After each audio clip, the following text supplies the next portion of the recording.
Several people now confirmed dead after a business jet crashed in Bangor, Maine. This is the very cold scene where that happened last night.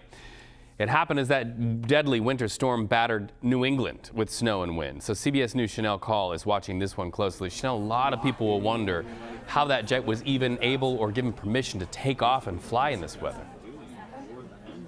Yeah, and I mean, that will be part of the ongoing investigation, Reed. But at this point, authorities are remaining tight-lipped about what could be the cause because, of course, they will need to take a close look at a variety of different factors.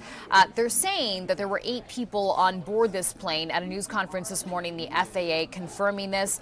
And at this point, they say, as you mentioned, this was a private flight, not a commercial flight. We also understand when it comes to the plane itself, this was a Bombardier Challenger 600, so a small plane, not a big commercial passenger jet. We don't know exactly where this was headed, Reed, but at this point, authorities are saying that it took off from Bangor Airport at around 7:45 p.m. last night, and shortly after taking off was when it crashed. Officials also say the response was swift, that first responders arrived on scene within about a minute of that crash.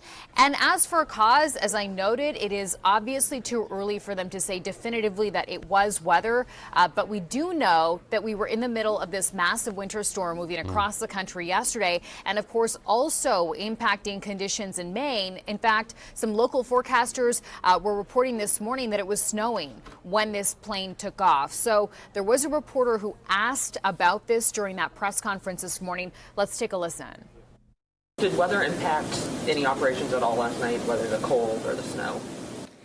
Well, as you are all aware, there was a major storm that was making its way across the vicinity and across the country. So the weather was a factor in many operations, and I think that even before the accident, there were a significant amount of cancellations and delays already on the board.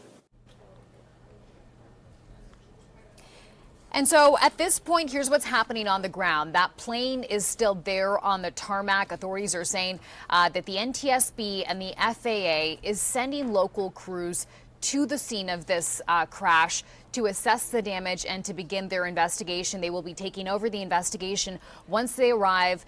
That is likely to happen at some point later on today.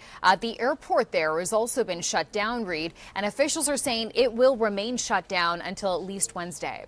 Our thoughts with so many people who've lost lives there. Thank you, Shanelle Kaul.